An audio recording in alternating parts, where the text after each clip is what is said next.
I didn't cry when Noah left me a year ago. Not when he vanished without a goodbye. Not when I came home to an empty closet. Not even when I found his engagement ring on my nightstand without a note. But I cried today. The cream and gold envelope sat innocently in my mailbox, my name written in looping calligraphy across the front. Something about the weight of it in my hands made my stomach twist before I even broke the seal. You are cordially invited to celebrate the wedding of Noah James Walker and Eliza Ann Bennett. Eliza, my cousin. The invitation trembled in my hands. The same cousin who had hugged me at family gatherings while I sobbed about Noah's disappearance. The same cousin who promised me I deserved better. I slid down against my apartment door, the hardwood floor cold against my legs. My breath came in short, painful gasps as I stared at the gold-embossed names that couldn't be together. But there was more. A handwritten note on pale pink stationery tucked behind the formal invitation. Emma, I know this might come as a shock, but it would mean the world to me if you would stand by my side as my bridesmaid. Family is everything. Call me Love, Eliza *. The room spun. My phone buzzed on the counter. Probably Mom, eager to know if I'd received the wonderful news. She'd never understood why Noah and I broke up. Neither had I. 1 year. 1 year of rebuilding my life in the city, far from our small hometown where every street corner held memories of his smile, his touch. 1 year of therapy sessions where I unpacked the sudden, unexplained loss. 1 year of learning to sleep alone again. And now this. I ran my fingers over the embossed letters until they blurred through my tears. The happiness I'd carefully constructed cracked like thin ice beneath my feet. My phone buzzed again. This time, a text from an unsaved number I still knew by heart. I heard Eliza sent the invitation today. I'm sorry you had to find out this way. I wanted to tell you myself. Noah. My thumb hovered over the delete button, but I couldn't press it. Instead, I typed. Congratulations. You and my cousin. What a small world. I hit send before I could reconsider, then watched as the three appeared immediately. He was waiting for my response. Had been waiting. It's not what you think, Emma. I laughed, a harsh sound that echoed in my empty apartment. What exactly do I think, Noah? That you left me without a word, and now you're marrying my cousin? Because that seems pretty straightforward. 3 dots again. Then nothing. Then. Please come to the wedding. There's more to the story. I threw my phone across the room, watching it bounce harmlessly on the couch. More to the story? What story could possibly explain this betrayal? The worst part wasn't the betrayal, though. The worst part was that somewhere beneath the hurt and anger a small voice whispered. Go. Find out why he left. I pressed my palms against my eyes until I saw stars, trying to push away the memory of Noah's face the last time I saw him, how he'd held me like he never wanted to let go, how he'd whispered, I love you, against my hair as I fell asleep. The next morning, he was gone. My boss had given me 3 weeks off when I'd shown her the invitation. Family obligations, I'd said, the words bitter on my tongue. 3 weeks to face everyone who had witnessed my heartbreak. 3 weeks in the same small town as Noah and Eliza. I picked up my phone again and called my mother. Emma, did you get the invitation? Isn't it beautiful? When are you coming home? Her voice bubbled with excitement that made my stomach churn. Mom, I said, my voice steadier than I felt. Did you know? About Noah and Eliza? The silence on the other end told me everything. Honey, these things, they just happen. Eliza and Noah reconnected at your grandmother's birthday last fall, and while I was still crying myself to sleep, I cut in, my voice sharp. Another pause. Emma, please. Come home. Be happy for them. I closed my eyes, fighting back fresh tears. I'll be there next week, but I'm not promising anything else. After hanging up, I walked to my bedroom and pulled out my suitcase. As I folded clothes mechanically, my mind raced with questions. Why had Noah left? Why Eliza? And why did he want me there to witness it all? The cream invitation sat on my kitchen counter, mocking me. I should have thrown it away, should have told them all to go to hell. Instead, I carefully placed it in my purse. I had 3 weeks to get answers. 3 weeks to face Noah and look into his eyes without falling apart. 3 weeks to stand beside my cousin in a bridesmaid dress and pretend my heart wasn't breaking all over again. I looked at myself in the mirror, wiping away the last of my tears. "You can do this," I whispered to my reflection. "You can face him one last time." What I didn't say, couldn't admit, was the real reason I was going. Despite everything, I needed to know why the man who had promised me forever had left without goodbye. And God help me, a part of me still loved him.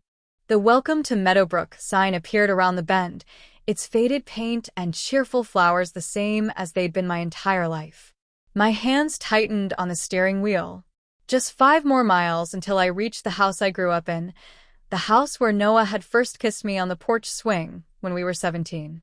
I rolled down the window, letting the familiar scent of summer jasmine wash over me.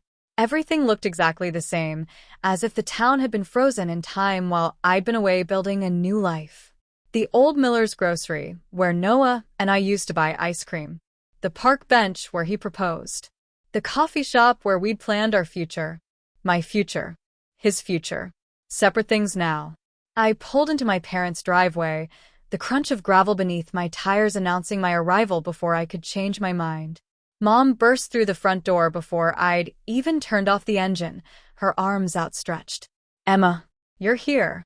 She pulled me into a hug that smelled like home, cinnamon and laundry detergent. "I've missed you so much."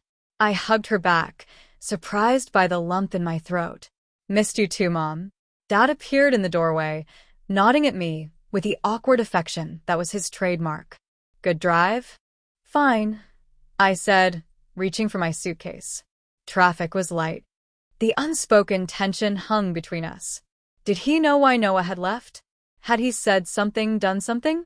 Inside, the house was a flurry of wedding preparations. White ribbons and sample centerpieces cluttered the dining room table. A stack of response cards sat next to Mom's favorite teapot. "Eliza's coming over for dinner," Mom said, watching me carefully.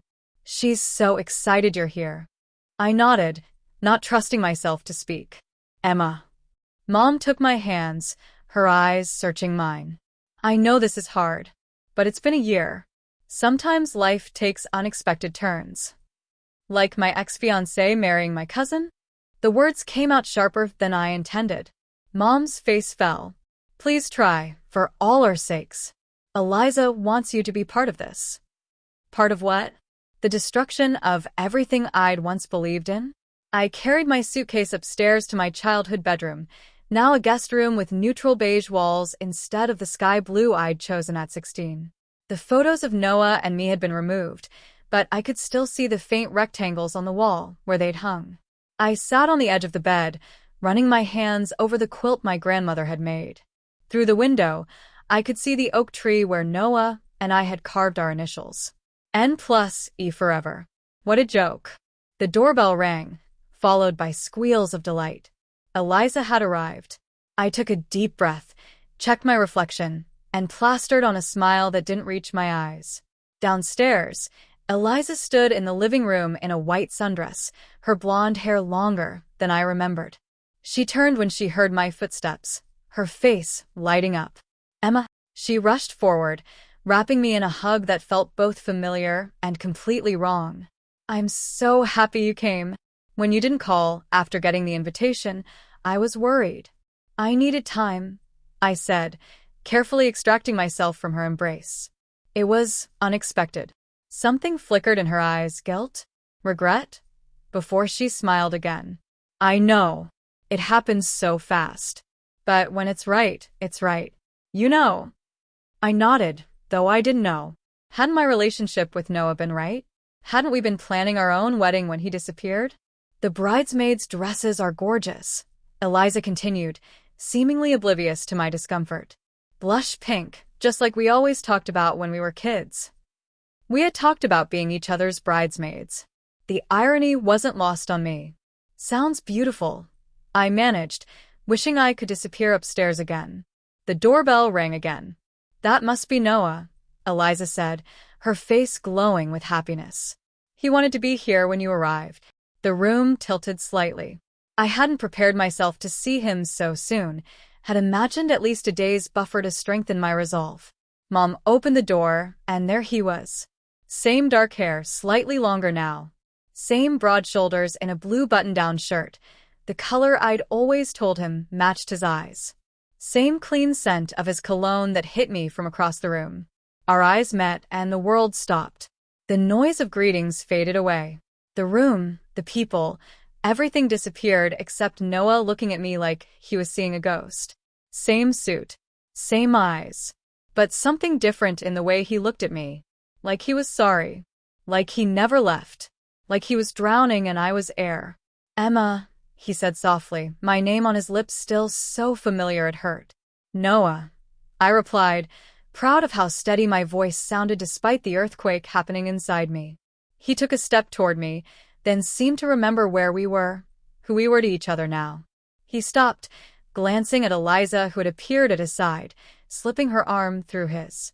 Isn't this wonderful? Eliza beamed. The three of us together again. We had never been a three. We had been a two, Noah and me, with Eliza on the periphery. Wonderful, I echoed, the word hollow in my mouth. Noah couldn't seem to stop looking at me. His eyes traced my face like he was memorizing it or remembering. Dinner's ready, Mom called from the dining room, breaking the spell. As we moved toward the table, Noah fell into step beside me, his arm brushing mine. The contact, brief as it was, sent electricity through my body. You look good, Emma, he said quietly so only I could hear. The city's been good to you. I looked straight ahead. Amazing what getting over heartbreak can do for a girl's complexion. He flinched. Good. I never wanted to hurt you, he whispered, and the raw honesty in his voice nearly broke my composure. Yet here we are, I said, taking my seat at the table, as far from him as possible. Throughout dinner, I felt Noah's eyes on me. Each time I looked up, he was watching, something unreadable in his expression. Eliza chattered about wedding details, my mother adding enthusiastic comments while Dad and I pushed food around our plates. Oh, Emma, I almost forgot. Eliza reached into her purse. Your bridesmaid dress arrived. I had it sent here, since I wasn't sure of your new address. She pushed a photo across the table. A simple, elegant dress in pale pink. The same color as the bridesmaid dress I'd chosen for her to wear in my wedding. The wedding that never happened. It's perfect, I said, the lie bitter on my tongue. Noah's fork clattered against his plate. When I looked up, his face had gone pale, his eyes fixed on the dress photo. Isn't it beautiful, Noah? Eliza asked. Yes, he said, but he wasn't looking at the photo anymore. He was looking at me. Beautiful. The air between us crackled with unspoken words. Beneath the table, my hands shook. After dinner, I escaped to the back porch, desperate for air that wasn't thick with memories and unanswered questions. The night was warm, fireflies blinking in the darkness. The screen door creaked open behind me. I knew it was him before he spoke. My body had always been attuned to his presence, like a compass finding north. Emma, Noah said, his voice rough with emotion. Can we talk? I turned, moonlight casting shadows across his familiar face. The face I'd loved. The face that had haunted my dreams for a year. About what, Noah? About how you left without a word. Or about how you're marrying my cousin now. He stepped closer, close enough that I could see the pain in his eyes. About everything. There's so much you don't know. Then tell me, I whispered, hating the hope that flickered to life inside me. But before he could answer, the screen door opened again. Eliza stood there, her silhouette framed in the doorway. There you are, she said. Mom just called. The florist had an emergency, and we need to choose different centerpieces. She reached for Noah's hand. Sorry to interrupt, but we should go. Noah hesitated, his eyes still on mine, filled with words unsaid. Go, I said quietly. Your fiancé needs you. The word fiancé hung between us, sharp and accusatory. He nodded once, then followed Eliza to the door. Before stepping inside, he turned back. "I never stopped," he began, then stopped himself. "We'll talk soon. I promise." I watched them leave, feeling like a ghost in the place that had once been my home, haunting the edges of a life that should have been mine. 3 days of avoiding Noah had left me exhausted. 3 days of helping with flower arrangements, tasting cakes, and listening to Eliza gush about her perfect wedding. 3 days of feeling like I was living someone else's nightmare. Tonight was the rehearsal dinner. I stood in front of the mirror, smoothing the emerald green dress I'd bought specifically for this torture. The color brought out the hazel in my eyes, made my skin look less pale, less haunted. I'd spent extra time on my makeup, determined to look like someone who had moved on, someone whose heart wasn't still shattered. "You can do this," I whispered to my reflection. "One night. Just get through one night." Mom knocked on the door. "Emma? We need to leave in 10 minutes. "Coming," I called, slipping on gold heels and a matching bracelet. The bracelet Noah had given me for our 3-year anniversary. I shouldn't have worn it, but I wanted him to see it, to remember. The restaurant was on the edge of town, an elegant place with twinkling lights and a view of the lake. Noah and I had talked about having our rehearsal dinner there. Another memory stolen. Eliza waved from the entrance, stunning in a white cocktail dress. "Emma, you look gorgeous." Her eyes widened at the sight of my bracelet, recognition flashing in them before she covered it with a smile. "Come in, almost everyone's here." Inside, round tables surrounded a small dance floor. Family members and friends mingled, holding champagne flutes and appetizers. I recognized most faces, the same people who would have been at my wedding. I made my way to the bar, ordering a glass of wine I desperately needed. The bartender handed it to me with a sympathetic smile. Either my distress was obvious, or the town gossip had spread. "Emma." I didn't need to turn to know Noah stood behind me. His voice still triggered something primal in me, a response I couldn't control. I took a sip of wine before facing him. He looked devastating in a charcoal suit, his blue eyes intense. "You look beautiful." "Thank you," I said stiffly. "Congratulations on your rehearsal dinner. Everything looks lovely." He flinched at my formality. "Emma, please." "There you are." Eliza appeared, slipping her arm through Noah's. "They're about to start the toasts." I escaped to a table in the corner, sitting between my mother and a distant aunt who mercifully talked only about her cats. Across the room, Noah sat at the head table, his profile illuminated by candlelight. He wasn't listening to the speeches. He was watching me. After dinner, the wedding planner clapped her hands. "Now, let's practice for the first dance. Wedding party, please come to the floor." My stomach dropped. As maid of honor, I'd be paired with the best man, Noah's brother, Jack. But when I stepped onto the dance floor, the wedding planner shook her head. No. "We're practicing the bride and groom dance first, then the wedding party joins in." She pointed. "Emma, you'll dance with Noah. Jack, with the bridesmaid Lily." Eliza frowned. "But I thought." "It's traditional," the planner insisted. "The maid of honor dances with the groom, the best man with the bride. Don't worry, we'll switch to the proper pairs for the actual ceremony." Noah's eyes met mine across the floor. I could walk away, make an excuse. But everyone was watching, and I refused to be the one who caused a scene. The music started, a slow, romantic ballad. Noah moved toward me, stopping just close enough to be proper. "May I?" he asked, holding out his hand. I nodded, unable to speak past the knot in my throat. His hand settled at my waist, warm and familiar through the thin fabric of my dress. I placed my palm against his shoulder, remembering how it felt to rest my head there. Our other hands clasped together, his thumb automatically moving to stroke my knuckles, a habit from 1,000 other dances. We moved in perfect sync, muscle memory taking over where words failed. "You're wearing the bracelet," he said softly. I glanced down at the gold links circling my wrist. I'd forgotten who gave it to me. A lie. We both knew it. His fingers tightened slightly at my waist. "I never took you for cruel, Emma. And I never took you for a liar. Yet here we are." His jaw clenched. There are things you don't understand. Then help me understand, I whispered fiercely. Help me understand how you could leave me without a word and end up engaged to my cousin. The song changed tempo, forcing us closer. Our bodies pressed together, his chest against mine, my cheek inches from his. I didn't have a choice, he said, his breath warm against my ear. There's always a choice, Noah. Not always. His voice broke on the words. Sometimes there's only the impossible and the unthinkable. Before I could ask what he meant, he leaned down and whispered, "You look beautiful still." The words, so similar to what he used to whisper when we danced, hit me like a physical blow.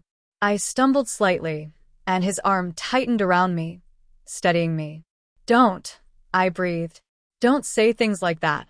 I've missed you every day," he continued, as if I hadn't spoken. "Every single day." The room spun around us, faces blurring as we turned. My heart pounded so loudly, I was sure everyone could hear it. "You're getting married in 4 days, I reminded him. "To my cousin." "I know." His voice was heavy with something that sounded like regret. "Then why are you saying these things?" He pulled back enough to look into my eyes, his own dark with emotion. "Because they're true." The music ended, leaving us standing too close, breathing too hard. Eliza appeared at Noah's side, her smile tight. "My turn," she said, taking his arm possessively. She looked at me, her eyes narrowing. Was he behaving himself? The question hung in the air, loaded with meaning. Did she suspect something? Did she know? "Perfect gentleman," I lied, stepping away from them both. I retreated to the bar, ordering another wine with shaking hands. Jack appeared beside me, his resemblance to Noah striking in the dim light. "You okay?" he asked quietly. "Never better," I replied, raising my glass in a mock toast. "Nothing like dancing with your ex at his wedding to someone else." Jack studied me thoughtfully. "You know, I never understood why you two broke up. One day Noah was planning to spend his life with you. The next he was gone. Join the club." I took a long sip of wine. "And then Eliza." He shook his head. "It happened so fast. Love at first sight?" I couldn't keep the bitterness from my voice. Jack's expression turned serious. "Emma, has Noah talked to you? About what happened?" My heart skipped. "What do you mean? What happened?" Before he could answer, Eliza's mother called for everyone's attention. "Time for the cake tasting." Jack squeezed my arm. "Find me later. There are things you should know." But later never came. Eliza kept me busy with bridesmaid duties, and Noah was surrounded by relatives congratulating him. By the time the evening ended, Jack had left with his girlfriend. Outside, waiting for my mother to bring the car around, I stood alone in the cool night air. The stars above seemed to mock me with their beauty, the same stars Noah and I had named on summer nights long ago. "Emma." I turned to find Noah standing in the doorway, silhouetted against the light. "What do you want from me?" I asked tiredly. He moved closer, his face emerging from shadow. "I want you to know the truth. I think I know enough." "No." He reached for my hand, his fingers brushing the bracelet. "You don't." The contact sent sparks racing up my arm. I pulled away. "It's too late for truths, Noah. You made your choice." His eyes, so blue and so familiar, filled with a pain that matched my own. "I made the only choice I could, which was to break my heart and marry my cousin. Forgive me if I don't applaud your decision-making skills." "Meet me tomorrow," he said suddenly. "The old boathouse. Noon." The boathouse had been our place, a secluded spot by the lake where we'd shared dreams and kisses and plans for forever. Why would I do that? Because you deserve answers. He stepped closer. Because despite everything, I know you still care. I laughed, the sound brittle in the quiet night. "You know nothing about me anymore." "I know you're still wearing the bracelet I gave you," he said softly. "I know your hands still fit perfectly in mine when we dance. I know when you're angry, your left eyebrow arches just like it's doing now." I stared at him, speechless. "Noon," he repeated. "Please." The car pulled up, saving me from having to answer. I walked away without looking back, feeling his eyes on me until I was safely inside. Mom glanced at me. Everything okay? I nodded, watching the restaurant recede in the side mirror, Noah's silhouette still visible in the doorway. Perfect, I lied, touching the bracelet at my wrist. Everything's perfect. I didn't go to the boathouse. Instead, I spent the morning helping Mom arrange flowers for the bridal shower, my hands working mechanically while my mind circled back to Noah's words. I made the only choice I could. What choice? What truth did he think would change anything? The bridal shower was held at Aunt Patricia's sprawling Victorian home, the same place where Eliza and I had played as children, planning imaginary weddings with our dolls. Never once had I imagined she'd be the one marrying my fiancé. I arrived early to help set up, arranging gift bags and champagne flutes while trying to ignore the hollow ache in my chest. By noon, the time I should have been meeting Noah at the boathouse, guests began arriving, bearing gifts wrapped in white and silver. Emma, Eliza swept in wearing a white sundress, her blonde hair twisted into an elegant updo. You look gorgeous. That blue really brings out your eyes. Her compliments still felt like daggers wrapped in silk. Thanks, I said, forcing a smile. The decorations look beautiful. They do, don't they? She glanced around the room with satisfaction. It's almost perfect. Almost. The word hung between us. Was she thinking the same thing I was, that it would be perfect if I wasn't there, a living reminder of Noah's past? The party progressed with painful slowness. I pasted on a smile through brunch, through the gift opening, where Eliza received no fewer than 3 pieces of lingerie, each one making me imagine Noah's hands on her body, through the ridiculous games where we all pretended to be delighted for the blushing bride. Champagne. A server offered me a fresh glass, which I accepted gratefully. I retreated to a quiet corner, watching Eliza hold court amid her admirers. She'd always been the center of attention in our family, pretty, popular, perfect Eliza. I'd never resented it until now. She looks happy, doesn't she? I turned to find Aunt Patricia beside me, her eyes on her daughter. Very, I agreed, sipping my champagne. It was quite a surprise. Aunt Patricia's voice was carefully neutral. When she told us she was dating Noah, I kept my expression blank. Life is full of surprises. She studied me with uncomfortably perceptive eyes. You're handling this with remarkable grace, Emma. Was I? It felt more like barely controlled chaos inside me. It's been a year, I said, the lie coming easily now. I've moved on. Aunt Patricia patted my arm. Of course you have, dear. She didn't believe me. I didn't believe myself. Across the room, Eliza called for attention. Everyone, let's head to the garden for photos. I lagged behind as the group moved outside, needing a moment alone. In the quiet dining room, I stared at the mountain of gifts, things Noah and I had once registered for in another lifetime. There you are. Eliza stood in the doorway, flushed from champagne and happiness. Just needed some air, I said, gesturing vaguely. It's a bit warm. She moved toward me, refilling her glass from a nearby bottle. I'm so glad you came home for this. It wouldn't be the same without you. The sincerity in her voice confused me. Did she truly not understand what she'd done? Or was she just that skilled at self-deception? Of course, I said. What are cousins for? Eliza smiled, twirling her engagement ring, Noah's grandmother's ring, the one he'd originally given to me. We've always been more like sisters than cousins, haven't we? Sisters didn't steal each other's fiancés. I bit back the words. Remember when we were little? She continued, her voice nostalgic. How we used to play wedding. You were always the bride. And you were always the bridesmaid, I said pointedly. Something flashed in her eyes, a flicker of what? Guilt? Triumph? Yes, well. She took another long sip of champagne. Times change. We stood in awkward silence, the cheerful voices from the garden floating through the open windows. He's a good man, she said suddenly. Noah. The best. I know. The words felt torn from me. I was going to marry him, remember? Eliza set her glass down, swaying slightly. She'd had more champagne than I'd realized. Emma, she said, her voice lower, confidential. Can I tell you something?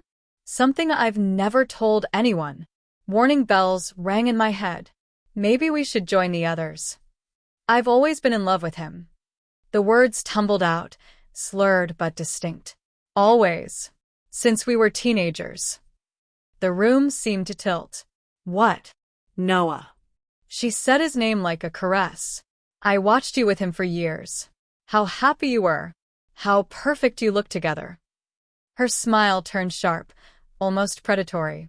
I used to envy you, you know? But I always knew he'd be mine in the end. Always knew? The words hit me like a physical blow. What does that mean, Eliza? My voice sounded distant to my own ears. She waved a hand dismissively. Nothing. Just fate, I guess. Her eyes, so similar to mine, held something calculating. Some things are just meant to be. Meant to be. I repeated slowly. Like you and Noah. Exactly. She beamed, seemingly oblivious to my growing horror. Like it was all part of a plan. A plan, the word echoed in my head. Your plan? I asked, my voice dangerously quiet. Eliza blinked, suddenly looking more sober. What? No, of course not. I just meant. You meant you always knew you'd end up with him. I stepped closer, anger building in my chest. How, Eliza? How did you know that when he was engaged to me? Her eyes widened, a flicker of panic crossing her face. Emma, you're overreacting. It's just an expression. But it wasn't. I could see the truth written across her face. What did you do? I whispered. Before she could answer, Aunt Patricia called from the doorway. Girls, we're waiting for you for photos. Eliza's face transformed instantly, the mask of the perfect bride slipping back into place. Coming, Mom. She turned to me, all traces of her earlier confession gone. Let's go, bridesmaid. She winked as if we shared some girlish secret. I followed her outside in a daze, my mind spinning. I always knew he'd be mine in the end. She had planned this. Somehow, she had planned this. The afternoon dragged on endlessly. I smiled for photos, laughed at appropriate moments, and watched Eliza for any sign of the truth she'd inadvertently revealed. But she was careful now, sticking close to her mother, avoiding being alone with me. When the party finally ended, I helped clean up mechanically, my thoughts a chaotic jumble. As I gathered discarded wrapping paper, I found myself beside Eliza's purse. Her phone lay beside it, screen lit with a notification. From Noah. Did you tell her? My hand hovered over the phone. Tell me what? Emma? Eliza's voice behind me made me jump. Could you help with the gift bags? I turned, studying my cousin's face. The girl I'd grown up with. The woman who'd stolen my future. Sure, I said calmly. Anything for the bride. Later, as I drove home, the pieces began to fall into place. Noah's mysterious departure. Eliza's calculating words. The text message. They had secrets. Together. I pulled over on the side of the road, my hands shaking too badly to drive. The old boathouse was visible through the trees, sunlight glinting off the lake beyond it. Noah had wanted to meet me there. To tell me something. I checked the time. Nearly 5 hours past our meeting time. Before I could overthink it, I turned onto the narrow dirt path that led to the boathouse. The rational part of my brain told me he wouldn't still be there, but something deeper, something that still knew Noah, told me otherwise. The boathouse came into view, weathered with silvery in the afternoon light. And there, sitting on the dock where we'd spent countless summer evenings, was Noah. He looked up as my car approached, shielding his eyes against the sun. Even from a distance, I could see the hope that flared in his expression. I stepped out of the car, my heart hammering in my chest. I'm late. I would have waited until dark, he said simply. I walked toward him, each step bringing me closer to truths I wasn't sure I wanted to hear. I saw a text on Eliza's phone. I said without preamble. From you. Did you tell her? Noah's face paled. Emma? And she said something strange at the shower. That she always knew you'd be hers. I stopped a few feet from him, anger and confusion warring inside me. What's going on, Noah? What did my cousin do? What did you do? He stood, closing the distance between us. I was going to tell you everything today.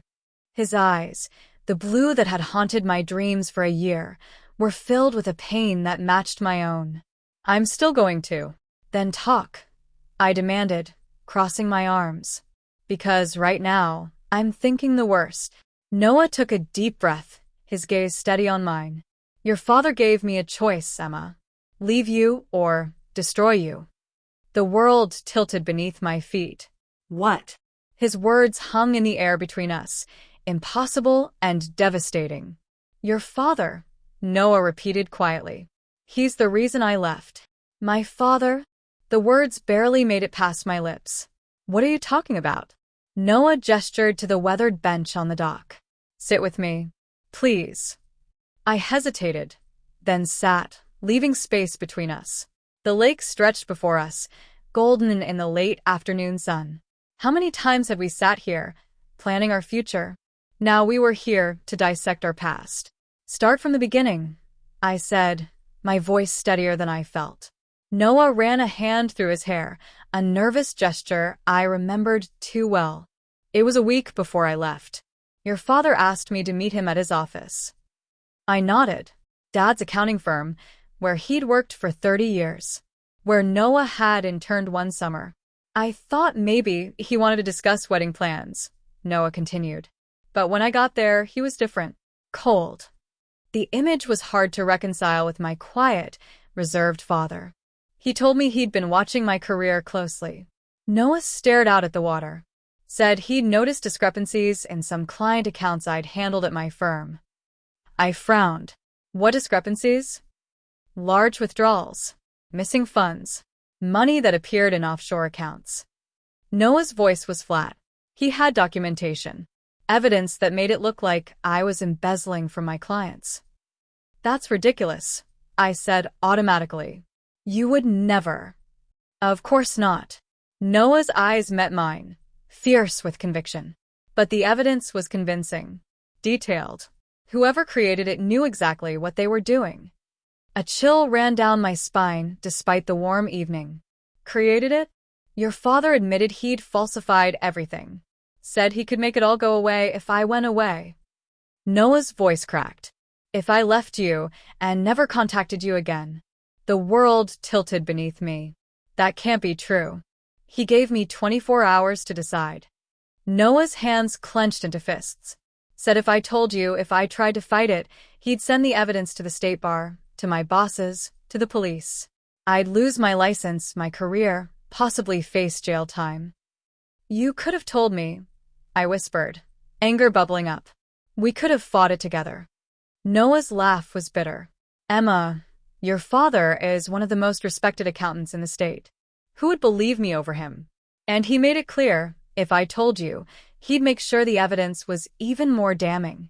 I stood abruptly, unable to sit still with the storm of emotions inside me. So, you just left? Without a word? Without giving me a choice? What choice? Noah stood too, his eyes pleading. Watch your father destroy my life? Watch you be torn between us? I couldn't do that to you.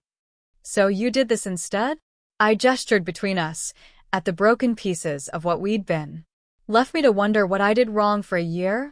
Left me thinking you didn't love me enough to even say goodbye. His face crumpled. I thought it was the only way to protect you. From what? The truth. My voice rose, echoing across the water. From having to choose between your father and me. Noah stepped closer. From the scandal, the gossip, the pain of watching your father prosecuted if I fought back. Prosecuted? I repeated. Noah nodded grimly. What he did was illegal, Emma. Forgery, blackmail, fraud. My head spun. The father I knew, quiet, principled, sometimes distant but always fair, couldn't be the man Noah was describing. Then why? I asked, my voice breaking. Why would he do this? Noah's eyes softened with sympathy. I don't know for sure, but I think he was protecting you too, in his own twisted way. Protecting me by breaking my heart? The words tasted bitter. By keeping you away from me. Noah looked down at his hands. The night before your father called me to his office, We had dinner at your parents' house. Do you remember? I cast my mind back. A typical Sunday dinner. Mom's pot roast. Dad quiet as usual. We were talking about moving to Chicago after the wedding, Noah prompted. About my job offer there. The memory clicked into place. Dad got upset. Said we were being hasty, that we should stay local. And I said your dreams were bigger than this town. Noah's voice was quiet. That you deserved the career you wanted, the life you wanted, even if it meant moving away. I remembered now. The tension at the table. Dad's stormy silence. He didn't want me to leave, I said slowly. He didn't want to lose me. So, he made sure I lost you instead. Noah's voice broke. I thought about fighting him. God, Emma, I thought about it every second. But then I imagined what it would do to you, seeing your father exposed, maybe even imprisoned, watching your family torn apart. So you disappeared. My anger returned, sharp and hot. Do you have any idea what that did to me? How many nights I spent wondering what was wrong with me, how inadequate I felt. Noah reached for my hand. This time, I didn't pull away. It was the worst decision of my life, he said, his eyes filled with a pain that matched my own. I've regretted it every day, every hour since I left. But I didn't see another way. I looked down at our joined hands, his familiar touch both comforting and confusing. But Eliza, I said, the name like ash in my mouth. How does she fit into this? Noah's expression darkened. That's where it gets more complicated. Tell me. He took a deep breath. About 3 months after I left, your father contacted me again. Said he had more evidence, more damaging material. Said he wanted to make sure I stayed away from you permanently. A sick feeling grew in my stomach. And Eliza was part of that plan. Noah nodded, misery etched in every line of his face. Your father suggested I date her. Said it would ensure you never took me back, even if the truth came out someday. And you agreed? The betrayal cut fresh. No. Noah's denial was vehement. God, no. I refused. Told him I'd rather he ruin me than do that to you. Relief washed through me, followed quickly by confusion. Then what happened? Eliza happened. Noah released my hand, pacing the narrow dock. She contacted me a few weeks later. Said she knew everything her uncle had done. Said she could help me. I remembered Eliza's words at the bridal shower. I always knew he'd be mine in the end. She planned this, I whispered. Noah looked at me, his eyes haunted. She said she could get the evidence from your father's office. Destroy it. That she'd help me expose him if I wanted, or just get me free. In exchange for what? I already knew the answer. For dating her. Noah's voice was flat. She'd been in love with me for years, apparently. Saw her chance and took it. And you agreed. It wasn't a question. I was desperate, Emma. His voice cracked. I'd lost everything, my reputation, my peace of mind. I was barely functioning. And she offered a way out.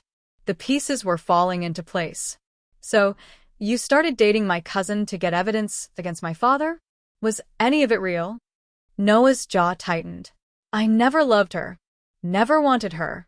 It was supposed to be temporary, just long enough for her to get the evidence. But now you're marrying her. I couldn't keep the accusation from my voice. Because she never got the evidence. Noah's eyes met mine, desperate for understanding. She kept making excuses, saying she needed more time. Then suddenly she was telling everyone we were engaged. Showing up with a ring, your ring, that she said she'd found in my apartment. You didn't propose? I asked, disbelief coloring my voice. No. Noah ran his hands through his hair in frustration. She announced our engagement at your grandmother's birthday party. Everyone was there, congratulating us. And when I tried to deny it later, she showed me new evidence against me. Worse than what your father had. Said if I didn't go through with it, she'd make sure I lost everything. Blackmail, I whispered. She's blackmailing you. Noah nodded grimly. She's been working with your father the whole time. I realized too late that I'd been played. I sat back down heavily, my legs unable to support me. This is insane. I know how it sounds. Noah knelt before me, his eyes pleading. But I swear to you, Emma, it's the truth. I have proof now, recordings of conversations with both of them. I've been gathering evidence for months. Then why go through with the wedding? I asked. Why not expose them now? Because I needed to see you first. His voice softened. I needed you to know I never stopped loving you. That everything I did, even the mistakes, was because I thought I was protecting you. The sincerity in his eyes was unmistakable. The Noah I'd known, the Noah I'd loved, was still there, looking at me as if I were the answer to every question. What are you going to do? I asked. End it. His voice was firm now. The wedding, the blackmail, all of it. I have a meeting with my lawyer tomorrow. I'm going to fight. And my father? Pain flashed across Noah's face. That's up to you, Emma. If you want me to leave him out of it, focus only on Eliza, I will. The magnitude of what he was offering hit me. After everything my father had done, Noah was still trying to protect me, to give me a choice. I need time, I said finally, to process all of this, to decide what to do. Noah nodded, standing again. I understand, but there isn't much time. The wedding is in 3 days. 3 days to untangle a year of lies. 3 days to decide who I believed, who I trusted. Why didn't you tell me sooner? I asked the question that had been burning inside me. Why wait until now? I tried. Noah's eyes held mine unflinching. I called you a dozen times after I left. Your number was changed. I wrote letters that came back unopened. I even came to your apartment in the city once, but you'd moved. My father's influence, I realized. He'd made sure Noah couldn't reach me. And when you came back for the wedding, Noah continued, I knew it was my last chance. But I needed proof first. Something you could believe. Do you have it? I asked. This proof. Noah pulled out his phone, tapped a few times, and handed it to me. Listen. I pressed play, and Eliza's voice filled the quiet evening air. Asterisk, you should thank me, Noah. If it weren't for Uncle Robert's little scheme, you'd be married to the wrong cousin by now. Asterisk. Asterisk, I never agreed to marry you, Eliza. The engagement was your idea. Asterisk. A laugh, cold and calculating, so different from the warm cousin I thought I knew. Asterisk details. You'll go through with it, or those documents go straight to the Bar Association. Imagine poor Emma's face when she finds out her perfect fiancé was stealing from little old ladies. Asterisk. I stopped the recording, my hand shaking. She knows I'm innocent, Noah said quietly. They both do. The sun was beginning to set, painting the lake in shades of orange and gold. In the fading light, Noah looked both familiar and like a stranger. The man I'd loved, and the man who'd survived a year of manipulation and blackmail. What do you want from me? I asked finally. Nothing. His answer was immediate, sure. I just needed you to know the truth. What you do with it is up to you. But it wasn't that simple. It never had been between us. And if I believe you, my voice was barely audible. If I help you fight this? Hope flared in his eyes, so intense it was almost painful to witness. Then maybe we have a chance. To start over. To find our way back to each other. The possibility hung between us, fragile, terrifying, beautiful. I need to talk to my father, I said finally. Noah nodded, understanding in his eyes. Do you want me to come with you? I shook my head. This I need to do alone. We walked back to our cars in silence, the weight of revelation heavy between us. Before I could open my door, Noah caught my hand. Emma.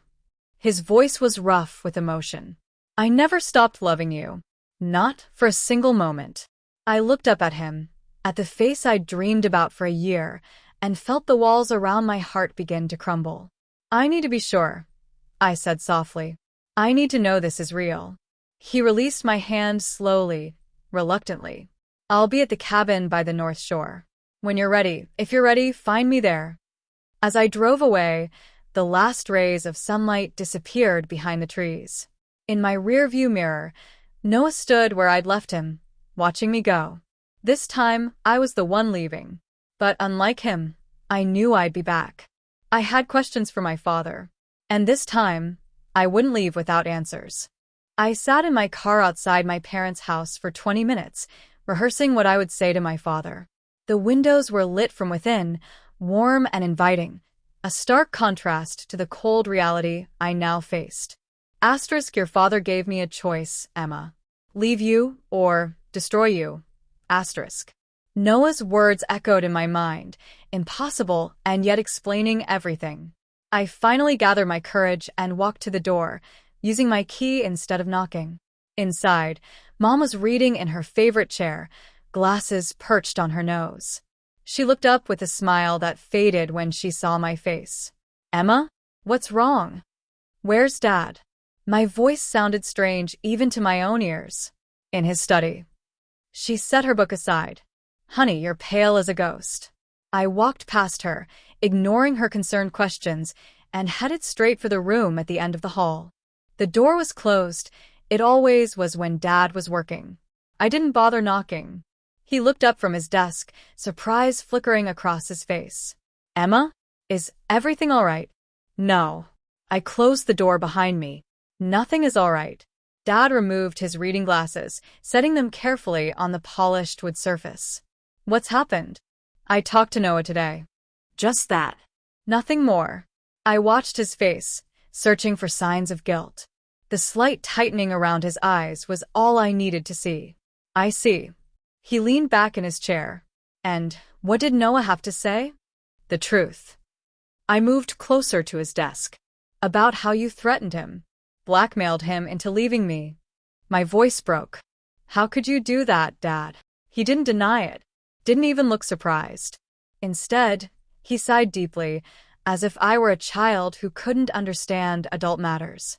Sit down, Emma. I don't want to sit. I want you to tell me why you ruined my life. Dad's expression hardened. I saved your life. You're just too young to understand. Understand what? I demanded. That you fabricated evidence against Noah? That you forced him to leave without even saying goodbye? That you've been working with Eliza to keep us apart? A flash of surprise crossed his face at the mention of Eliza.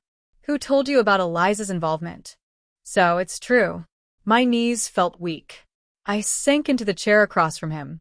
All of it. Dad stood, walking to the window that overlooked our backyard. The same yard where Noah had asked for his blessing to marry me. Noah Walker wasn't good enough for you, he said finally. His family, his background. His family? I interrupted, incredulous. His father is a judge. His mother is a professor. What exactly wasn't good enough? Dad turned to face me. He would have taken you away. To Chicago, New York, wherever his ambition led him. Away from your family. Away from me. The selfishness of it struck me speechless. I did what I had to do, he continued. To protect this family. You weren't protecting our family. You were destroying it. I stood again, anger giving me strength. What about Mom? Does she know what you did? A flicker of something, shame, crossed his face. Your mother doesn't need to know. She deserves to know what kind of man she married. The words were cruel, but I couldn't stop them. A man who would hurt his own daughter to get what he wants. I did it for you. For the first time, his composure cracked. Everything I've done has been for you. No. I shook my head. It was for you. Because you couldn't bear to let me go. We stared at each other across the room, father and daughter suddenly strangers. And Eliza? I asked quietly. How does she fit into this? Dad returned to his desk, sitting heavily. She came to me after Noah left. Said she knew what I'd done. His mouth twisted. Clever girl. Found the documents I'd used against him. Offered to keep my secret if I helped her get close to Noah. You used your own niece? She used me, Dad corrected. Eliza has wanted Noah since high school. She saw an opportunity and took it. The pieces were falling into place, Noah's story confirmed by my father's own words. So, the engagement? The wedding? That wasn't part of the plan. Dad looked genuinely disturbed. It was supposed to be temporary. A few dates to help her get over her infatuation. But Eliza... He sighed. She's more determined than I anticipated. Determined. I laughed bitterly. She's blackmailing him into marriage. That's not determination, Dad. That's criminal. He flinched at the word. I never wanted it to go this far. But you let it. I leaned across his desk. You're still letting it happen. What do you expect me to do? He asked, suddenly looking older, tired. Confess? Go to prison. I expect you to make this right. My voice was steady now. Stop the wedding. Clear Noah's name. Tell the truth. Dad shook his head. It's not that simple. It is. I stood straight. Because if you don't, I will. His eyes widened. You would do that? To your own father? You did worse to your own daughter. We were at an impasse, the air between us heavy with broken trust and painful revelations. I need time, Dad said finally. To think. To figure out how to fix this. You have until tomorrow. I moved toward the door. After that, I'm going to the police. As I reached for the doorknob, Dad called after me. Emma. His voice was softer now, almost pleading. I thought I was protecting you. I turned back one last time. No, Dad. You were only protecting yourself. Mom was waiting in the hallway, her face pale with worry. Emma? What's going on? I couldn't face her questions, not yet. Ask Dad, I said, walking past her toward the front door. It's time he told you the truth. Outside, the night air cooled my flushed cheeks. I got in my car and drove, not sure where I was going until I found myself on the road leading to the North Shore. To the cabin. To Noah. The cabin sat nestled among pine trees, a small light glowing from within. Noah's car was parked outside, the only one on the isolated road. I hesitated before knocking, suddenly unsure. What was I doing here? What did I expect to happen? The door opened before I could retreat. Noah stood there, surprise and hope warring on his face. Emma. Just my name, but the way he said it, like a prayer, like coming home, broke something inside me. I talked to my father, I said, my voice surprisingly steady. He admitted everything. Noah stepped back, silently inviting me in. The cabin was simple, a main room with a kitchenette, a couch facing a stone fireplace where flames danced and crackled. Are you okay? He asked gently. I laughed, the sound verging on hysterical. No. I'm not okay. My father destroyed our lives because he couldn't let me go. My cousin is blackmailing you into marriage. And you. My voice caught. You let me believe you didn't love me enough to stay. Emma. Noah moved toward me, stopping just short of touching me. I never stopped loving you. Not for a second. Then why? The question burst from me. Why not fight harder? Why not find a way to tell me? I tried, he said, pain etched in every line of his face. Every letter came back unopened. Every call went to a disconnected number. My father, I realized. He made sure I couldn't be reached. Noah nodded. And when I found out where you'd moved in the city, I went there. But your roommate said you were out of town. When I came back the next day, she told me you didn't want to see me, that I should respect your wishes and stay away. I shook my head, overwhelmed. I never knew you came. She never told me. Your father got to her, too. Noah ran a hand through his hair. After that, I gave up.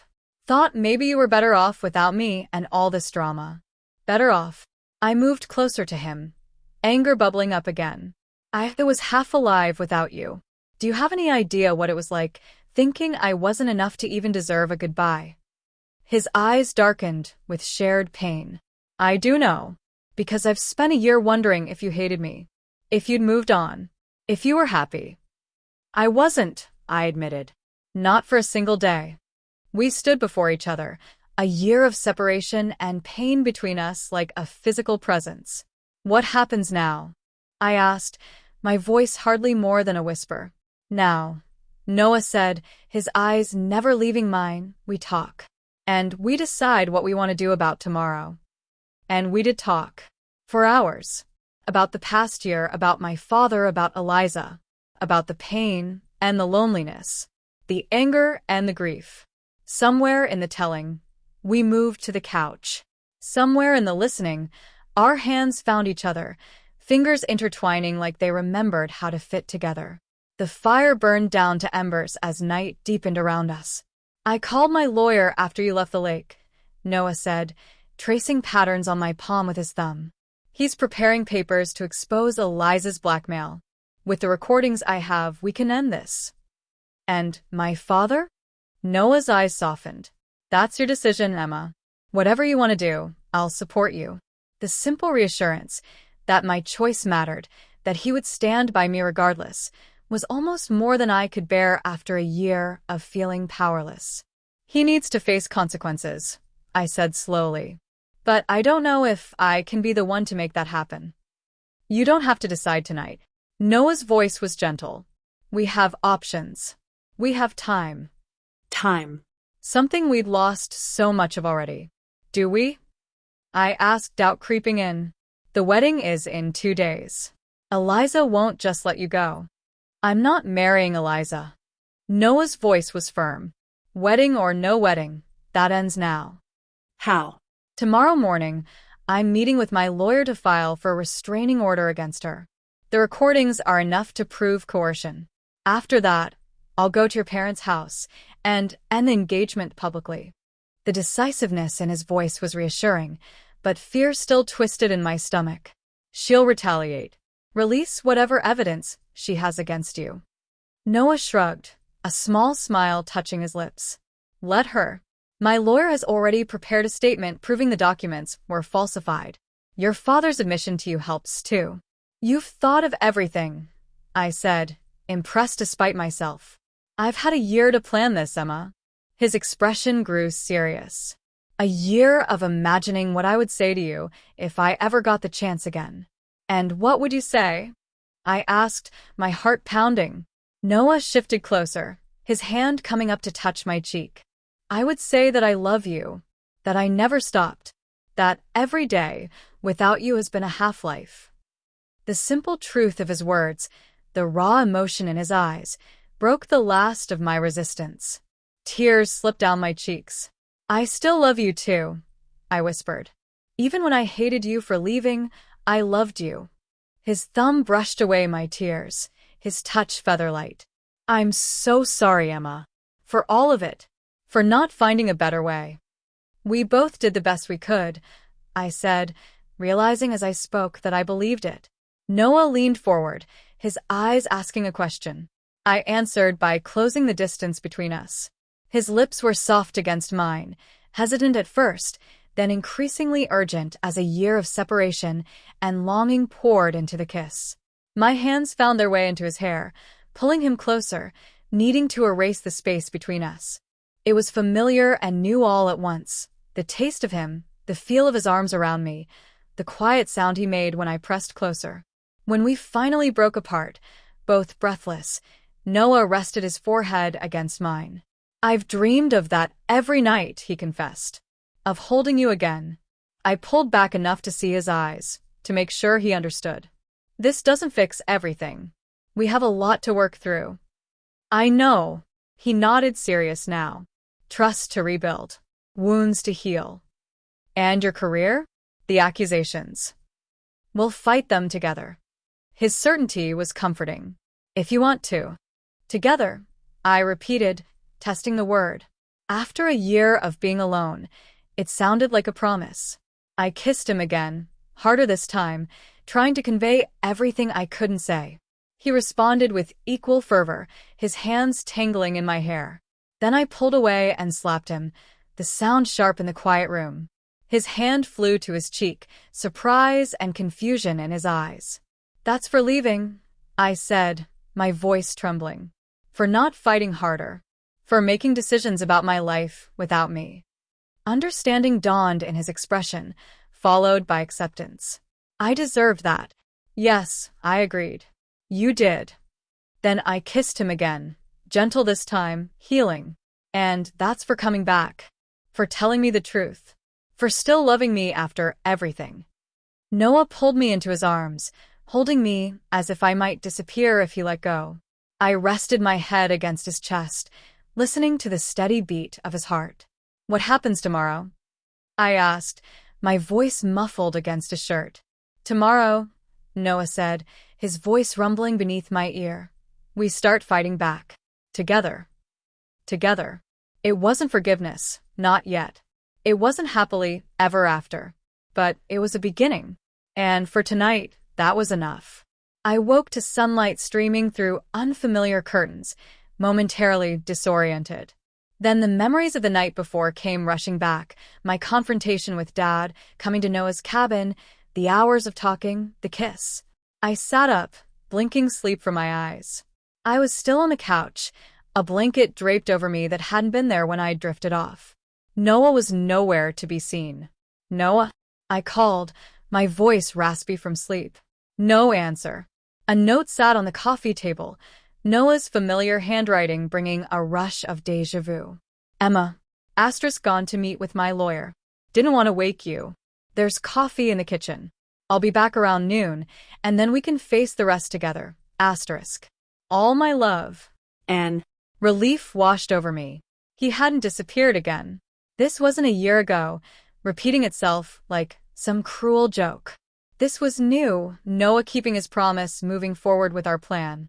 I found the coffee still warm in the pot and poured myself a cup, sipping it as I stood by the window overlooking the lake. The morning was perfect, blue skies, still water, birds calling in the trees. Hard to believe that in this peaceful setting, we were preparing for the confrontation that would upend so many lives. My phone buzzed in my pocket. A text from Mom. Where are you? Everyone's looking for you. Bridal brunch in an hour. The bridal brunch. I'd completely forgotten. A dozen messages from Eliza followed, ranging from concerned to irritated. Emma, are you coming to the brunch? Hello? The photographer is waiting. Seriously, where are you? Everyone's asking. If you're not coming, at least let me know. The last one had come just minutes ago. Found your car at the north cabin. we need to talk. Coming up the drive now. My stomach dropped. Eliza was here. Now. I glanced frantically around the cabin, suddenly aware of how this looked. My rumpled clothes, the blanket on the couch, the 2 coffee mugs in the sink. Before I could decide what to do, tires crunched on gravel outside. I moved to the window in time to see Eliza's white SUV pull up behind my car. She emerged wearing a sundress and oversized sunglasses, her blonde hair pulled back in a perfect ponytail. The knock, when it came, was sharp and insistent. I smoothed my wrinkled blouse, ran a hand through my tangled hair, and opened the door. Well? Eliza said, pushing her sunglasses to the top of her head. This is cozy. Her eyes took in the cabin, then me, a knowing smirk playing at her lips. Eliza, I began, but she brushed past me into the room. Save it. She moved to the center of the cabin, turning slowly to take in the evidence of my night with Noah. The wine glasses on the table, the cushions dented from where we'd sat close together. I'm not stupid, Emma. No, I agreed, closing the door. You're not stupid. Just calculating. Her eyes narrowed. What's that supposed to mean?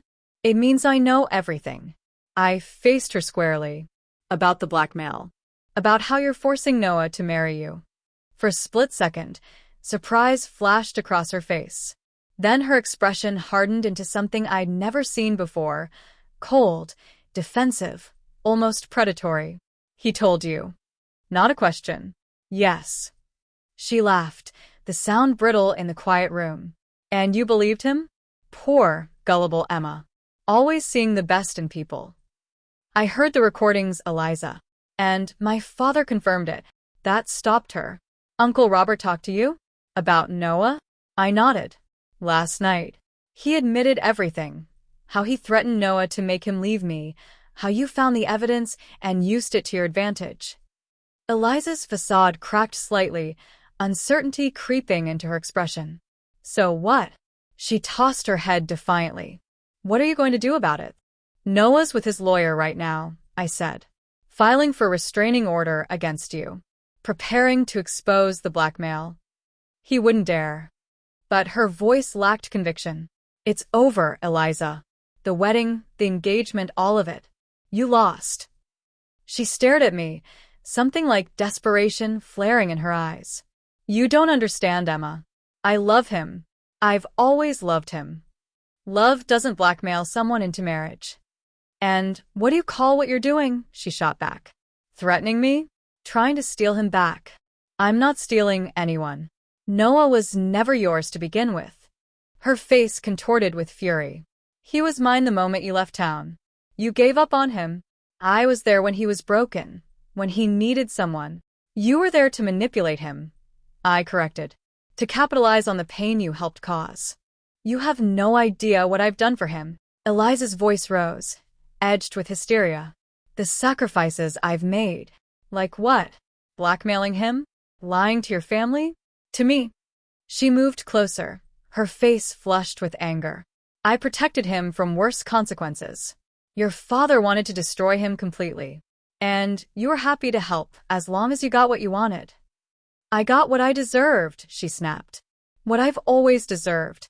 Noah was supposed to be mine from the beginning. The raw possessiveness in her voice chilled me. This wasn't the cousin I'd grown up with, shared secrets with, loved like a sister. This was someone I didn't recognize. You need help, Eliza, I said quietly. Wrong thing to say. She lunged forward, her hands shoving my shoulders. I stumbled back, caught off guard by the physical attack. You think you've won? She hissed. You haven't. Noah is still marrying me tomorrow. No, he's not, I said, steadying myself against the wall. It's over. It's not over until I say it is. Her eyes were wild now, tears threatening at the corners. Do you have any idea what will happen if he backs out now? The humiliation? The questions? That's not my problem. Or Noah's. But it will be. Her voice dropped to a cold, calculated tone. Because if he doesn't walk down that aisle tomorrow, I'll make sure everyone knows about the embezzlement charges. His career will be over. The evidence is fake. Noah can prove that. Can he? Before the damage is done. She smirked.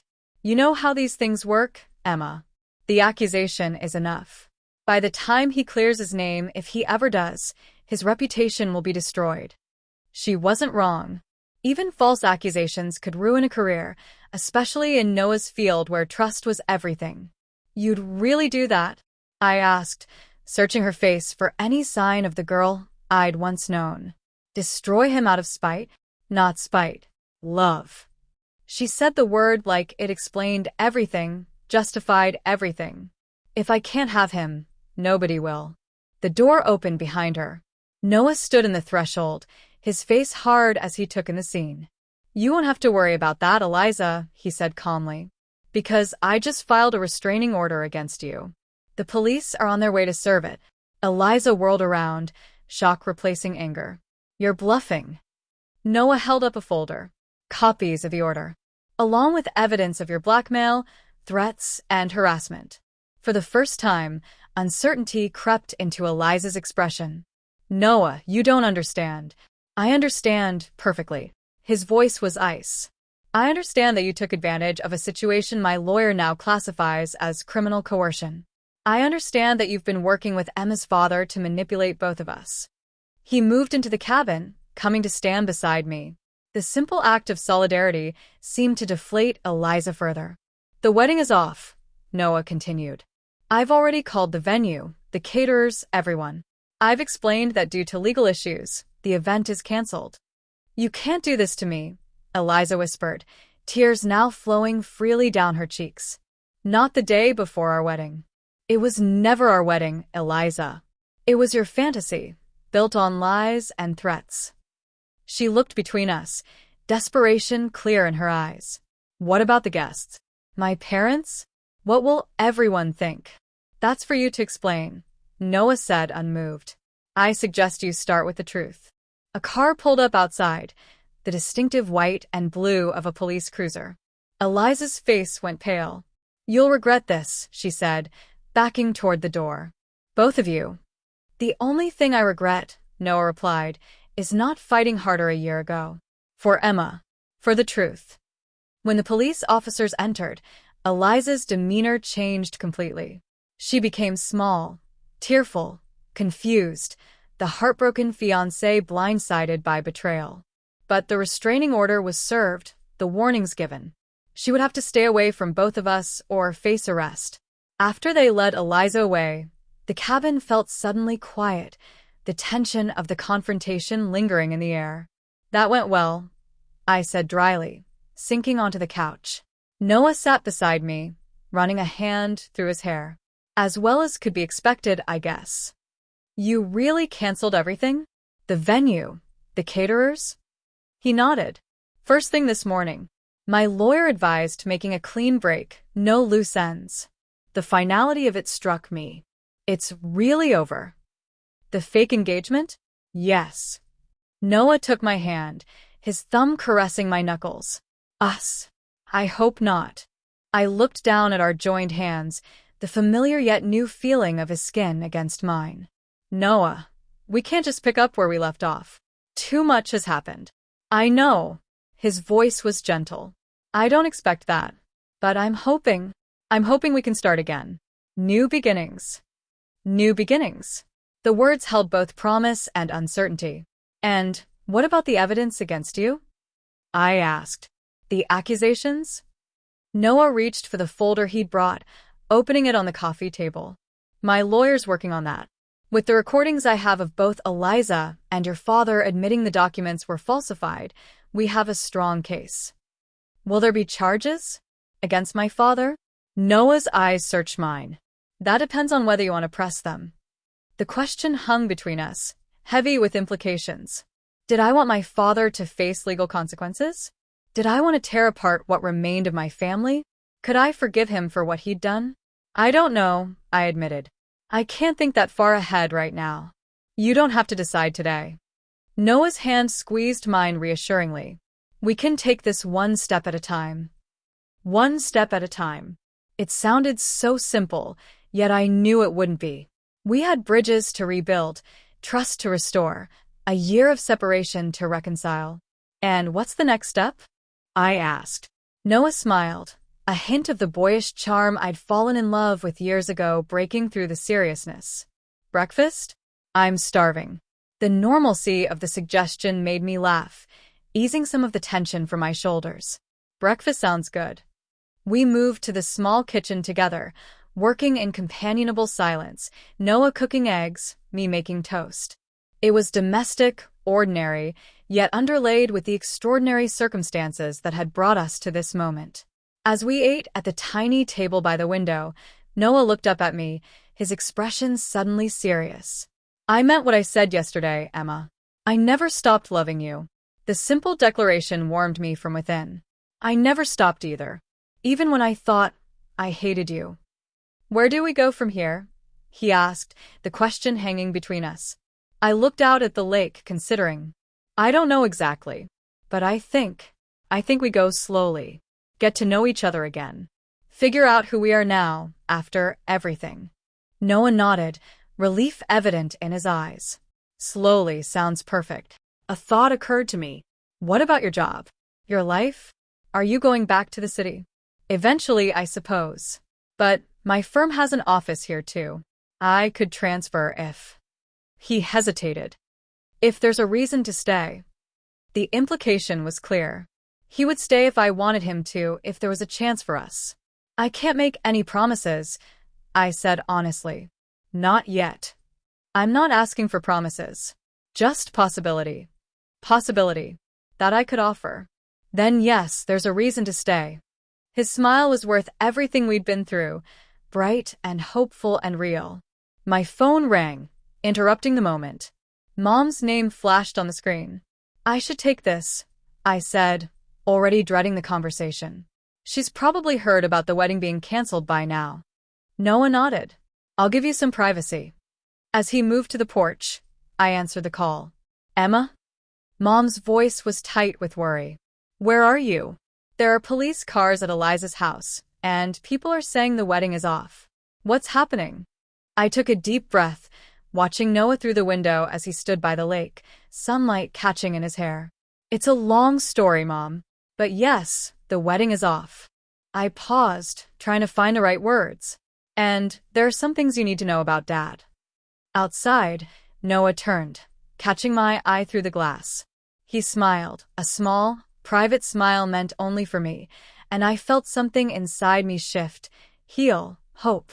Whatever came next, we would face it together. One step at a time. The town of Meadowbrook exploded with gossip by nightfall.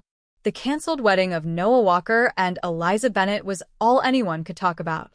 Theories ranged from cold feet to secret affairs, each more outlandish than the last. None came close to the truth. I'd spent the afternoon with my mother, explaining everything: Dad's blackmail, Eliza's manipulation, the year of lies that had torn apart what should have been my happily ever after. Mom had listened in stunned silence, her face growing paler with each revelation. I didn't know, she kept saying, tears streaming down her cheeks. Emma, I swear I didn't know. I believed her. My mother had many faults, but deception wasn't one of them. What will you do? She'd asked finally, her hands clutching mine across the kitchen table, the same table where we'd celebrated my engagement to Noah 2 years earlier. I don't know yet, I'd answered honestly. But I can't pretend this didn't happen. Dad hadn't come home, not even after Mom called him repeatedly. I wasn't surprised. He was hiding, knowing his carefully constructed world was crumbling around him. Now, I stood in front of my childhood bedroom mirror, smoothing down the emerald green dress I'd worn to the aborted rehearsal dinner. Noah was picking me up in 20 minutes for what he'd called unfinished business. My phone buzzed with a text from Eliza. Asterisk, this isn't over. You've humiliated me for the last time. Asterisk. I deleted it without responding. She'd sent similar messages throughout the day, each more bitter than the last. The restraining order meant she couldn't come near us, but it couldn't stop the digital barrage of her fury. Another text arrived, this one from Noah. Asterisk, outside when you're ready. No rush. Asterisk. I smiled despite everything. Noah had always been patient, considerate. It was one of the first things I'd loved about him. Downstairs, Mom sat alone in the living room, a glass of wine in her hand. She looked up as I descended the stairs. You look beautiful, she said softly. Thanks. I fidgeted with my bracelet, the gold one from Noah. Don't wait up. I'm not sure how late we'll be. Mom nodded, then hesitated. Emma? I'm so sorry. For everything. The simple apology, offered for sins that weren't hers, broke my heart a little. It's not your fault, Mom. I should have known. Should have seen what Robert was doing. She looked down at her wedding ring, twisting it on her finger. 30 years of marriage, and I never really knew him at all. I had no comfort to offer. I felt the same way. Outside, Noah waited by his car.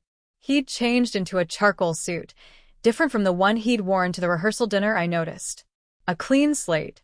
You look beautiful, he said, opening the passenger door for me. You said that yesterday, I reminded him, sliding into the seat. His smile was warm as he closed the door. I'll probably say it tomorrow, too. As we drove through town, the streets were unusually busy for Friday night. Groups of people huddled on corners, conversations dying as we passed. Word had spread about the canceled wedding and about Noah and me being seen together at the cabin. Quite an audience, I remarked, noticing the stares following our car. Noah shrugged.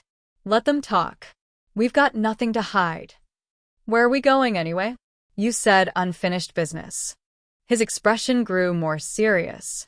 The hotel, where the rehearsal dinner was supposed to be. Eliza's family is still staying there, including your father. My stomach nodded. Noah, I don't think confronting everyone tonight is a good idea. We're not confronting anyone, he assured me. But there's a dinner in the main restaurant, the one that was meant to be the rehearsal dinner. I think we should make an appearance. Why on earth would we do that? Noah glanced at me, his eyes determined. To show we're not hiding. To let everyone see the truth, that we're together, that we've done nothing wrong. That seems provocative. Maybe. He reached for my hand. But I'm done with secrets and hiding. Aren't you? He had a point. For a year, I'd lived with unanswered questions, with the pain of abandonment.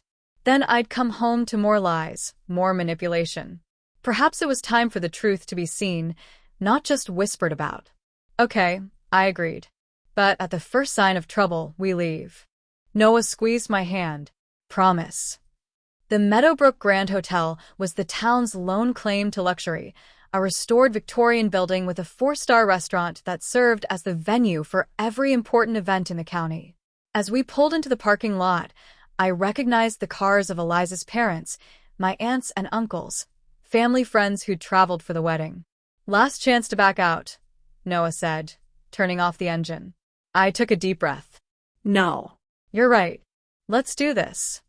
The hotel lobby was scattered with wedding guests, some still in travel clothes, others dressed for the dinner that was supposed to celebrate Eliza and Noah's impending marriage. Conversations hushed as we walked through, hand in hand, the scandal of the town made flesh. Outside the restaurant, a sign still read, Walker Bennett Rehearsal Dinner, 7 p.m. No one had bothered to take it down, despite the wedding being canceled hours earlier. Noah pushed open the door, and we stepped into chaos. The private dining room was packed with people, Eliza's parents at the head table, looking shell-shocked, aunts and uncles clustered in worried groups, Noah's brother Jack standing awkwardly by the bar. And in the center of it all, Eliza herself, resplendent in a white cocktail dress, tears streaming down her face as she addressed the crowd. Humiliated me in front of everyone, she was saying, her voice broken by sobs. After all I've done for him, all I've sacrificed. She broke off as the door closed behind us. The room fell into stunned silence as every head turned our way. Noah, Eliza's father said, rising from his seat. What is the meaning of this? Noah's hand tightened around mine. Mr. Bennett, I'm sorry for the disruption, but I think it's time everyone heard the truth. The truth. Eliza's mother scoffed. The truth is that you left our daughter at the altar. We weren't at the altar, Noah corrected calmly.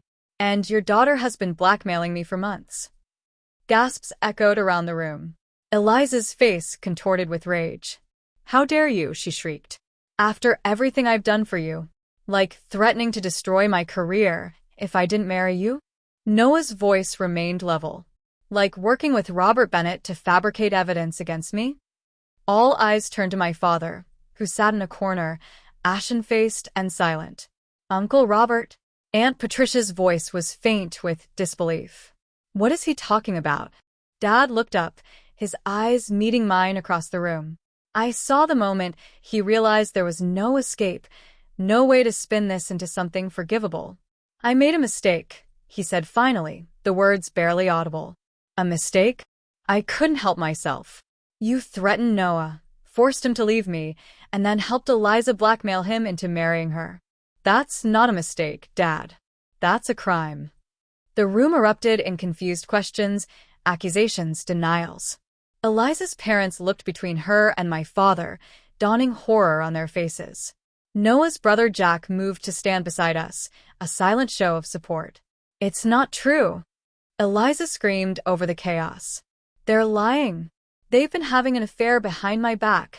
We have recordings, Eliza, Noah said quietly. Of you. Of Robert. Admitting everything. Her face went white. You wouldn't dare play those here. I don't need to.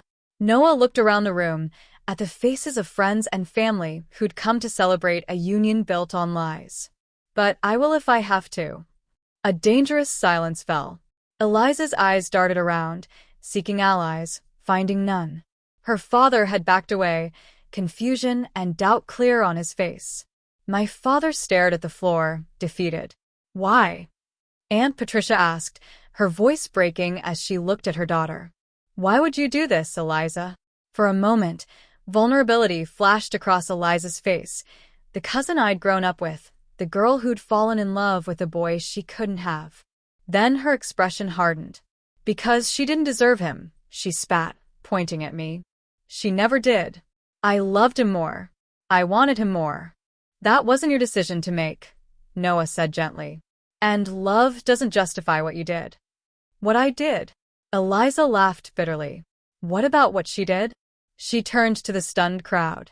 Did any of you ask why Noah left Emma in the first place? Did you wonder why their perfect little engagement ended so suddenly? My heart raced. What new lie was she about to spin? It was because she was never good enough for him. Eliza continued, her voice venomous. Never ambitious enough. Never pretty enough. Never. Stop. Noah's command cut through her tirade. That's enough, Eliza. He took a step forward, pulling me with him into the center of the room. All eyes followed our movement, the tension thick enough to touch.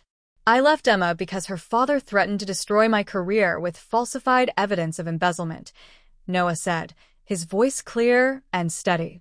I left to protect her from having to choose between us. It was the worst mistake of my life, and I've regretted it every day since. He turned to me, his eyes softening. But I never stopped loving her. Not for a single moment. The simple declaration, made in front of everyone who mattered in our lives, stole my breath. Noah, I whispered, unable to say more past the lump in my throat. He smiled, just for me, before turning back to the crowd. I'm sorry for the pain and confusion this has caused all of you.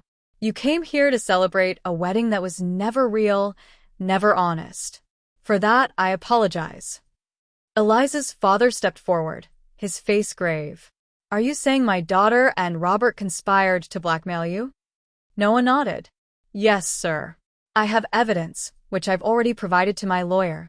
Will there be charges? Someone asked. That depends. Noah glanced at me, a question in his eyes. I understood what he was asking. Did I want my father, my cousin, to face legal consequences? Did I want to tear apart what remained of my family for the sake of justice? Before I could answer, my father stood. There will be no need for charges, he said, his voice surprisingly steady. I'll make a full confession. To the police, to the Bar Association, to whoever needs to hear it. Eliza gasped. Uncle Robert, no. They're bluffing. They don't have. Enough, Eliza. Dad's voice was tired but firm. It's over. We've done enough damage. She stared at him, betrayal written across her face. Then her eyes shifted to me, narrowing with a hatred I'd never seen before. This is all your fault, she hissed, lunging forward. Noah stepped between us, but it was Jack who caught Eliza's arm, stopping her advance. I think you need to leave, he said quietly, before you make this worse for yourself. Eliza wrenched her arm free, looking wildly around the room, at her shocked parents, at the scandalized guests, at Noah and me standing united against her lies. Fine, she spat. Have your happy ending. But remember who was there for him when you weren't, Emma. Remember who picked up the pieces when you left town. I left because he was gone, I said, finding my voice at last. Because you and Dad made sure of it. Something flickered in her eyes. Regret? Maybe. Or simply the recognition of defeat. Without another word, she pushed past us and out of the restaurant, the door slamming behind her. An uncomfortable silence descended. Aunt Patricia moved to follow her daughter, but her husband caught her arm, shaking his head slightly. Even now, he recognized that Eliza needed space, time to face the consequences of her actions. Well, Noah's brother Jack said, breaking the tension. I think we could all use a drink. A nervous laugh rippled through the crowd. People began to move, to whisper, to process the drama they'd just witnessed. My father approached us slowly, his shoulders hunched with the weight of his confession. Emma, he began, his voice rough with emotion. Noah. I don't expect forgiveness, but I am sorry, more than I can express. I looked at the man who'd raised me, who'd loved me in his own possessive, destructive way. I know, Dad. It wasn't forgiveness, not yet, maybe not ever, but it was acknowledgement, recognition of his humanity, his capacity for both terrible mistakes and genuine remorse. He nodded, understanding the limits of what I could offer. Then he turned to Noah. I'll make this right, whatever it takes. Start with the truth, Noah said. A full confession, clearing my name completely. I will. Dad's eyes, so like my own, filled with tears. I'm sorry, son. For everything. As he walked away, following the path Eliza had taken moments before, I felt a strange mixture of grief and relief. The web of lies was unraveling, painful truths exposed to the light. Noah's arm slipped around my waist, steadying me. You okay? I leaned into his strength. I don't know. It's a lot. Do you want to leave? I looked around the room at the scattered remains of what should have been a joyful gathering. Eliza's parents huddled with my mother, their faces drawn with shock and confusion. Noah's family converged around his brother, casting uncertain glances our way. Not yet, I decided. I think we need to be here. To answer questions. To help everyone understand. Noah nodded, pride evident in his eyes. Whatever you want. As we moved through the room, greeting shell-shocked guests, offering abbreviated explanations, I felt a weight lifting from my shoulders. The truth, however painful, was freeing. The secrets that had poisoned our lives for a year were finally exposed. Later, as we stood by the hotel entrance preparing to leave, Jack approached us. Quite an exit, he said to Noah, clapping his brother on the shoulder. Much more dramatic than a typical rehearsal dinner. Noah laughed softly. Not exactly how I planned to spend the evening. Jack turned to me, his expression growing serious. He never got over you, you know. Not for a single day. A lump formed in my throat. I didn't get over him either. Good. Jack smiled, genuine warmth in his eyes. Because you too deserve a second chance. As we walked to the car, the night air cool against my flushed skin, Noah took my hand. Are you ready to go? I nodded, suddenly exhausted by the emotional roller coaster of the evening. Where to? Anywhere you want.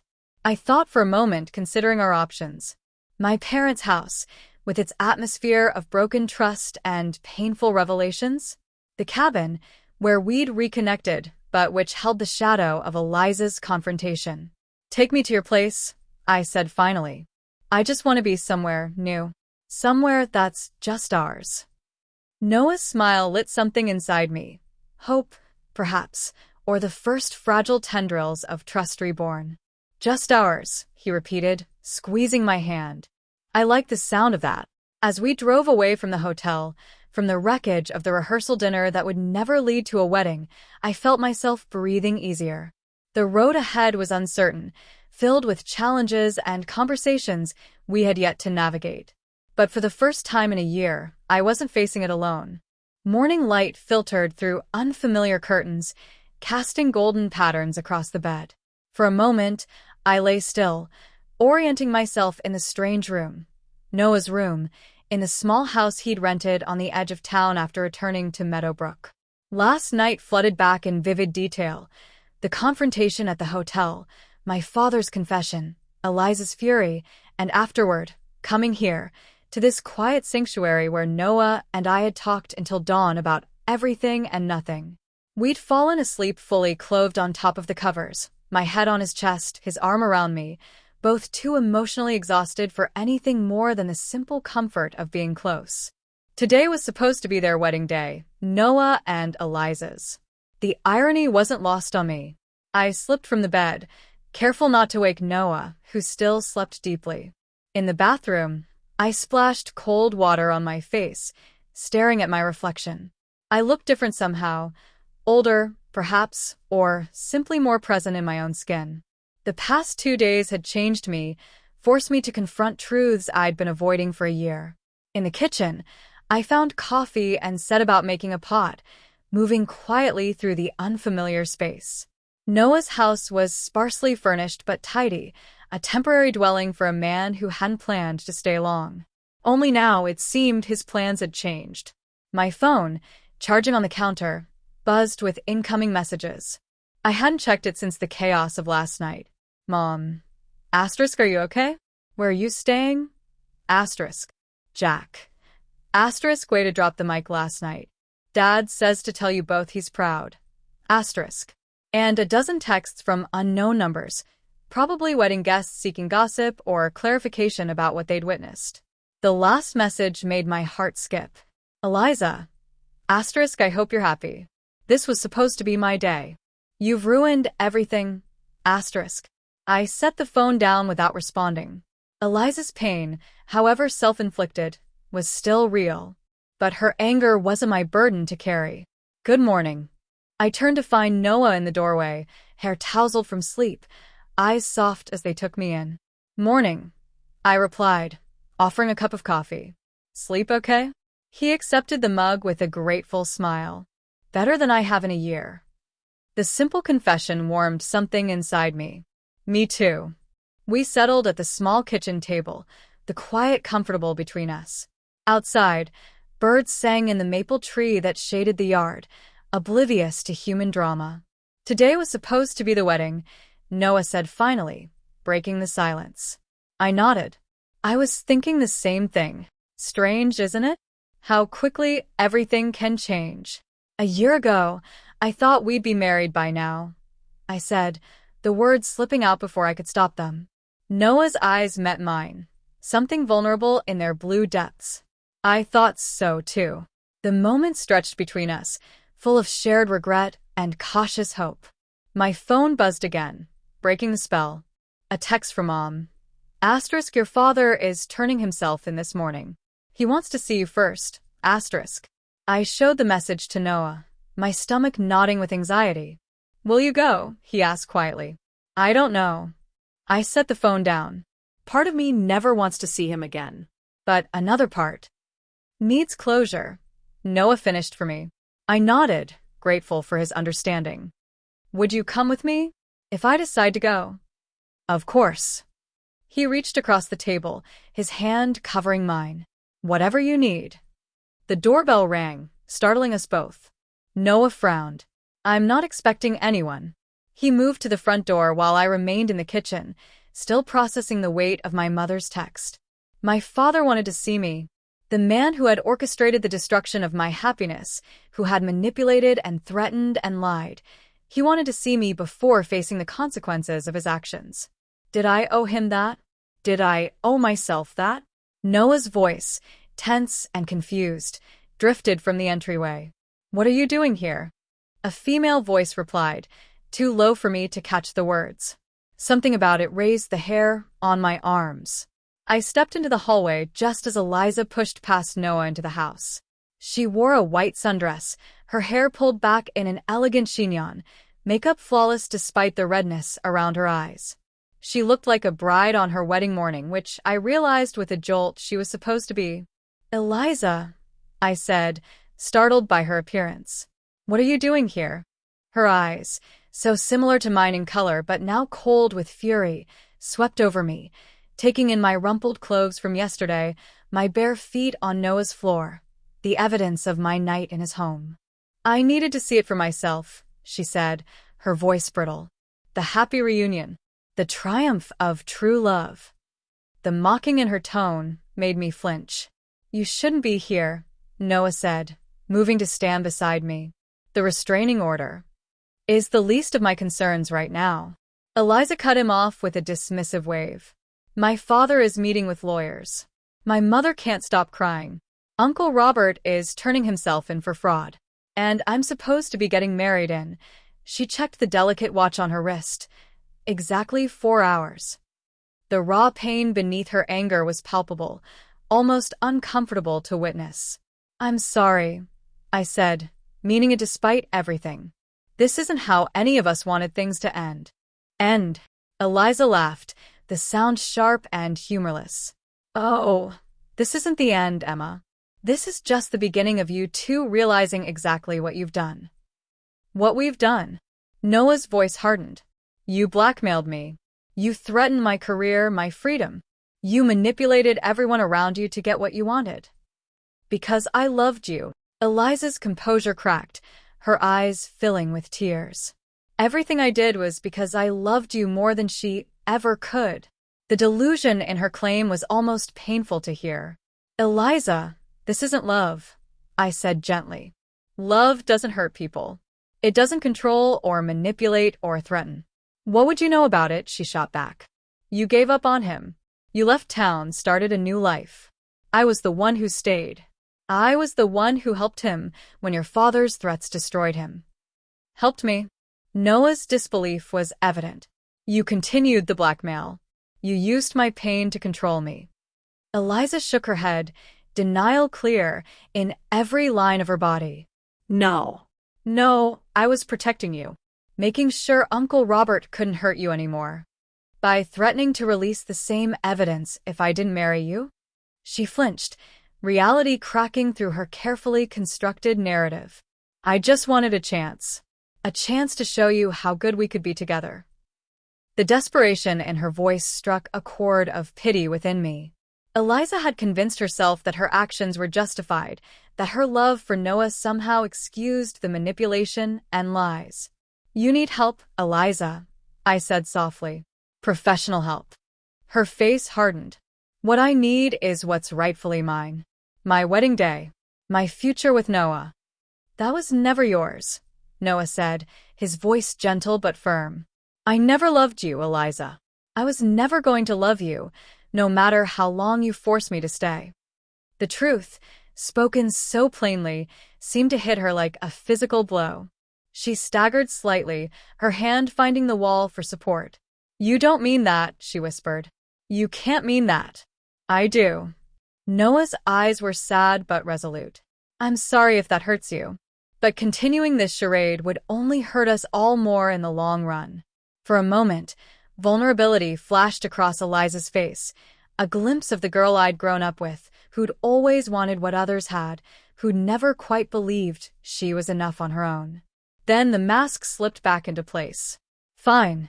She straightened, composing herself with visible effort. If that's how you feel, there's nothing more to say.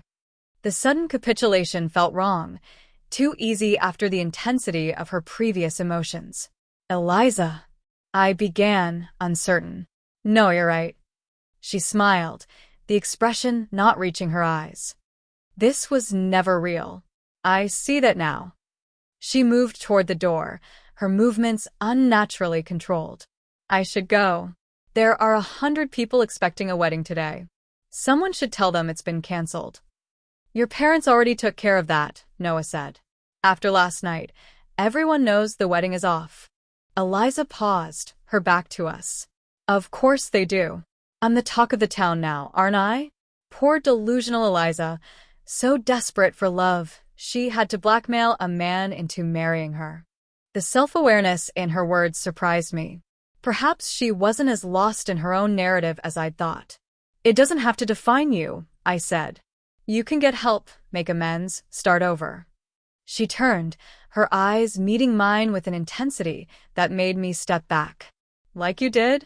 Running away to the city, building a new life, pretending your heart wasn't broken. The accuracy of her assessment stung. It wasn't easy, I admitted. But yes, I started over. And you can too. Something flickered in her expression, a moment of connection, of shared pain. Then it was gone, replaced by the cold mask she'd perfected. I should go. She moved toward the door. You too can get back to your reconciliation. Your second chance. The bitterness in her voice made me wince. Noah opened the door, his relief at her departure evident. Goodbye, Eliza. She stepped onto the porch, then turned back, her eyes finding mine. He'll leave you again, you know. When it gets hard. When it requires sacrifice. That's who he is. No, I said, the certainty in my voice surprising even me. That's who you and my father forced him to be. She shrugged, a gesture of forced nonchalance. Believe what you want. But remember this moment when it all falls apart again. With that final barb, she walked down the steps and across the lawn to where her car waited. We watched until she drove away, the tension in the air slowly dissipating with her departure. Do you think she's okay? I asked, concern nagging at me despite everything. To drive, I mean. She seemed unhinged. Noah finished for me. But controlled enough. I think she'll be fine. I wasn't so sure, but there was little we could do. Eliza's pain, her decisions, her healing, these weren't our responsibility. Not anymore. We returned to the kitchen, the normality of pouring fresh coffee a welcome respite from the emotional intensity of Eliza's visit. Well, Noah said, attempting lightness, that's one way to start the day. I managed a small smile. Not exactly how I imagined spending what was supposed to be your wedding morning. I'm exactly where I want to be, he replied, his eyes holding mine. The simple truth of his words warmed me from within. Despite everything, the pain, the separation, the lies, we'd found our way back to each other. My phone buzzed again. Another message from Mom. Asterisk, your father is at the police station. He's asking for you one last time before he makes his formal statement. Asterisk. I showed Noah the text, indecision clear on my face. What do you want to do? He asked. I took a deep breath. I think I need to see him, to hear whatever he has to say. For closure, if nothing else. Noah nodded, understanding in his eyes. Do you want me to come with you? The offer meant more than he could know. His willingness to face the man who had threatened and manipulated him, who had torn us apart for a year. Yes, I said. If you're okay with that. I'll be right beside you. We dressed quickly, the urgency of my father's impending confession adding pressure to our movements. As we prepared to leave, Noah caught my hand. Whatever happens today, he said, his eyes serious. With your father, with Eliza, with everything, I want you to know that I'm not going anywhere this time. Not unless you ask me to. The promise, so simple and yet so profound after a year of abandonment, brought tears to my eyes. I won't ask you to, I whispered. The police station was busier than usual for a Saturday morning. As we entered, heads turned, whispers following in our wake. News traveled fast in Meadowbrook, and the scandal of the Bennett Walker wedding, or rather non-wedding, was clearly the talk of the town. The desk sergeant recognized us immediately. Ms. Bennett, Mr. Walker. Your father's in interview room 2, he said to me. Your mother's with him. My steps faltered as we approached the door. What would I say to the man who had orchestrated so much pain? What could he possibly say to make any of it right? Noah's hand settled at the small of my back, a silent reminder of his presence, his support. Ready? He asked quietly. I nodded, drawing strength from his touch. As I'll ever be. The interview room was small and sparse, a table, for chairs, and the heavy weight of consequences. My father sat with his back straight, hands folded on the table before him. Mom beside him, her eyes red from crying. They both looked up as we entered. Emma, Dad said, his voice rough with emotion. You came. I did. I remained standing, Noah at my side. You wanted to see me? Dad's eyes flickered to Noah, something like shame crossing his face. Both of you. I wanted to see you both. We're here, Noah said, his voice neutral. Say what you need to say. Dad nodded, accepting the coldness of our reception. I'm turning myself in today, making a full confession about the fabricated evidence, the blackmail, all of it. Good, I said, unable to offer more. Before I do, he continued, I wanted to apologize. To both of you. What I did. He swallowed hard. What I did was unforgivable. Then why do it? I asked, the question that had haunted me. Why tear us apart like that? Dad's eyes, so like my own, met mine. Because I was afraid of losing you. Of you moving away, building a life where I wasn't central anymore. The selfishness of his reasoning still stunned me. So, you decided to break my heart instead? I thought. He shook his head. I told myself you'd get over Noah.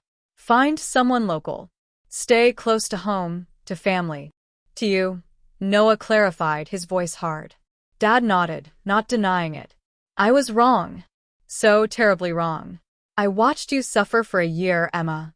Saw how the light went out of your eyes. But by then, it was too late. The lie had grown too big, too complicated. And Eliza? I asked. How did she get involved? She found the documents in my office, Dad admitted. Figured out what I'd done. Offered to keep my secret if I helped her get close to Noah. You used your own niece, Mom said, speaking for the first time. Our family. Dad flinched at her tone. I never thought it would go so far. Never imagined she'd force an engagement, a wedding. But you let it happen, I said. You watched me come home for a wedding that would destroy me all over again, and you said nothing. I tried to talk Eliza out of it, he insisted. Told her it had gone too far. But she threatened to expose me if I interfered. Noah's laugh was bitter. So you stood by and watched, just like you did when I was forced to leave Emma. Dad had no response to that, his silence an admission of guilt. What happens now? I asked, my voice steadier than I felt. I make my statement, Dad said. Face whatever consequences come. The firm will likely press charges. I'll lose my license, probably serve time. The reality of it, my father in prison, hit me with unexpected force. Despite everything he'd done, he was still the man who had taught me to ride a bike, who had cheered at my graduations, who had walked me through my first heartbreak, before Noah, before the real one. I'm sorry it came to this, I said finally, meaning it despite my anger. Dad nodded, acceptance in the gesture. I am too. He looked at Noah. I've already instructed my lawyer to provide a full written statement clearing your name. It should reach the Bar Association and your firm by Monday. Thank you, Noah said stiffly. An officer knocked on the door. Mr. Bennett? We're ready for your formal statement now. Dad stood, straightening his shoulders. I guess this is it. Mom rose beside him, her face a mask of conflicted emotions. I'll be waiting when you're done. The simple promise that she would still be there, despite his betrayal, seemed to strengthen him. He turned to us one last time. I know I have no right to ask anything of either of you, he said. But if you could, check on your mother occasionally. This will be hard on her. I nodded, unable to deny such a basic request. As he moved toward the door, Dad stopped beside Noah. Take care of my daughter, he said quietly. Better than I did. Noah's response was immediate and firm. I will. We watched as Dad was led away, the officer's hand on his elbow more a courtesy than a restraint. He went willingly, shoulders squared, facing the consequences of choices made from fear and selfishness.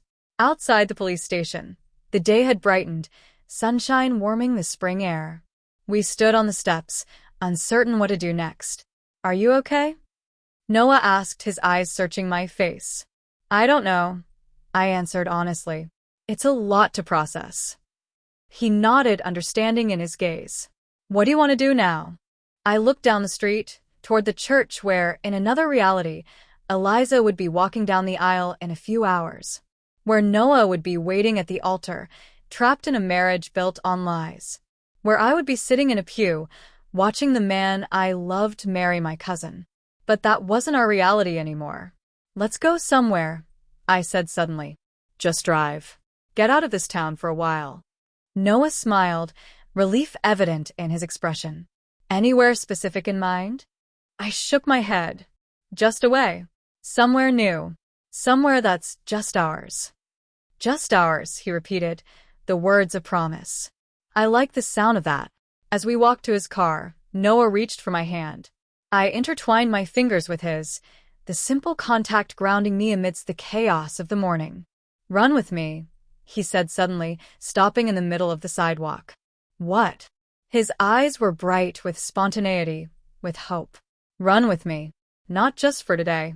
For as long as you want. We can go anywhere, start over, build something new together. The offer stunned me with its simplicity, its freedom. A year ago, we'd been planning a future together, a specific path, a particular vision. Now Noah was offering something different. Possibility, adventure, choice. Run with me, he repeated, his voice softer, more vulnerable. Please. As he knelt in front of me, right there on the sidewalk of my hometown, my heart broke all over again, not from pain this time, but from the overwhelming rush of love, of second chances, of futures rewritten. I didn't know what to say. Yes. The word escaped my lips before I could overthink it. Simple. Certain. Noah's eyes widened, hope blooming across his face. Yes. Yes. I laughed, the sound bubbling up from a place inside me that had been silent for too long. Let's run. Let's go anywhere. Everywhere. He stood, pulling me into his arms, lifting me off my feet in a moment of pure, uncomplicated joy. Around us, passers-by stared. Another scene in the drama that had captivated our small town. But for once, I didn't care who was watching. Where do you want to go first? He asked, setting me down but keeping his arms around my waist. I thought for a moment. The coast. I've always wanted to see the ocean at sunset. The coast it is. Noah's smile was brighter than I'd seen in days. We can be there by evening if we leave now. We drove back to his house to pack a few essentials, the decision to leave bringing a lightness I hadn't felt in months. While Noah gathered his things, I called my mother. We're leaving town for a while, I told her, the words both a goodbye and a declaration of independence. I understand, she said, her voice tired but accepting. After everything, you need space. It's not just space, Mom. It's a fresh start. For both of us. There was a pause then. Will you come back? I don't know, I answered honestly. But I'll call. I promise. Be happy, Emma, she said softly. That's all I've ever wanted for you. I know, Mom. I know. As I ended the call, Noah appeared in the doorway, a duffel bag slung over his shoulder. Ready? I nodded, feeling readier than I had for anything in a long time. We left Meadowbrook under the midday sun, the town receding in the rearview mirror, smaller with each passing mile. I didn't look back. Everything that mattered was beside me, one hand on the steering wheel, the other holding mine. No regrets. Noah asked as we passed the county line. None, I said, surprising myself with how true it felt.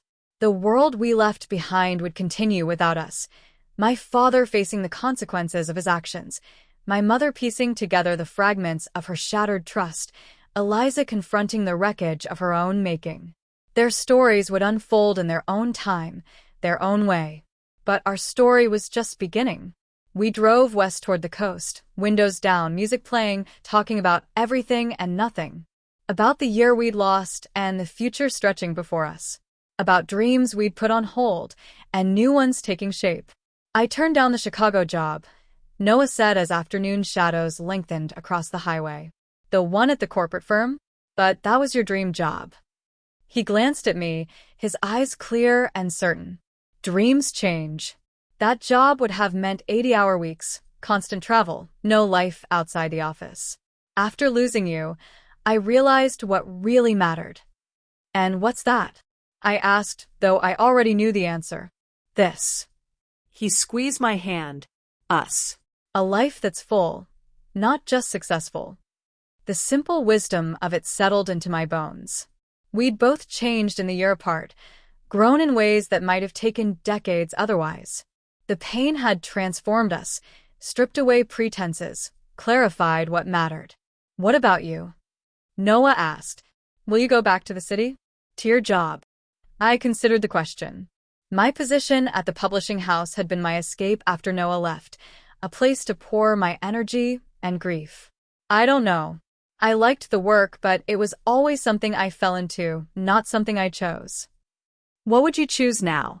If you could do anything. The question was both terrifying and exhilarating. I think I'd write the stories I've always kept inside. See if anyone wants to read them. Noah smiled, a smile that said he believed in me more than I believed in myself. They will. By sunset, we reached the coast, a small town clinging to rocky cliffs above churning waves. We found a motel with a view of the water, checked in as if we'd been traveling together for years, and walked hand in hand to the beach just as the sun touched the horizon. The sky exploded with color, orange and gold and pink bleeding into deepening blue. The vastness of the ocean before us, the endless possibilities it represented, brought tears to my eyes. It's beautiful, I whispered. You're beautiful, Noah replied, his arms encircling me from behind. We stood watching until stars began appearing in the twilight sky, the rhythm of the waves a heartbeat beneath our feet. I have something to ask you, Noah said as we walked back along the shoreline. Another proposal? I teased, remembering his spontaneous question back in Meadowbrook. Sort of. He stopped, turning to face me. Marry me? Not someday, not when things settle down. Now. My breath caught. Now? But there's no venue, no guests, no dress, he finished. Just us. The way it should have been all along. The simplicity of it called to something deep within me. No spectacle, no performance for others, just the essence of what marriage meant. Two people choosing each other above all else. How? I asked. Noah smiled. I may have done some research on the drive. There's a small chapel about 20 minutes from here. The minister does sunset ceremonies for travelers. He could marry us tomorrow evening. Tomorrow, I repeated, the word both immediate and infinite. Too soon? I shook my head. After waiting a year to find our way back to each other? Not soon enough. The next day passed in a blur of quiet preparations. We found rings in a local shop, simple gold bands that felt right in their unpretentiousness. I bought a dress, cream-colored and flowing, from a boutique by the harbor. Noah got a haircut, his smile reflected in the barber's mirror catching my eye across the street. The chapel was exactly as Noah had described, small, weathered by sea air, perched on a cliff overlooking the endless horizon. The minister, a man with kind eyes and a weathered face, welcomed us with a warmth that suggested he'd witnessed many love stories in this tiny sanctuary. No guests, he asked as we signed the necessary papers. Just us, Noah replied, his eyes meeting mine. Sometimes that's best, the minister said with a knowing smile. The ones who come alone often last the longest. Less about the wedding, more about the marriage. As the sun began its descent toward the water, we stood before the simple altar.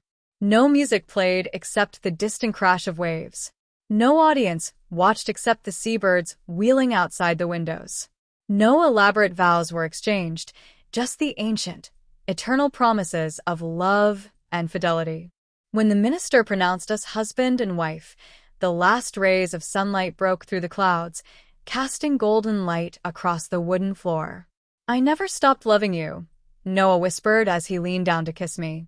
Not for a single moment. And I never will, I promised against his lips. Outside, the world continued its turning. Somewhere, a town gossiped about our disappearance. Somewhere, families picked up shattered pieces. Somewhere, consequences unfolded for choices made in fear and desperation. But here, in this moment, there was only this, his hand in mine, the rings catching the fading light, the promise of a future we would write together. The goodbye to our old lives had become the beginning of something new, something true, something entirely ours. And this time, I said yes to all of it.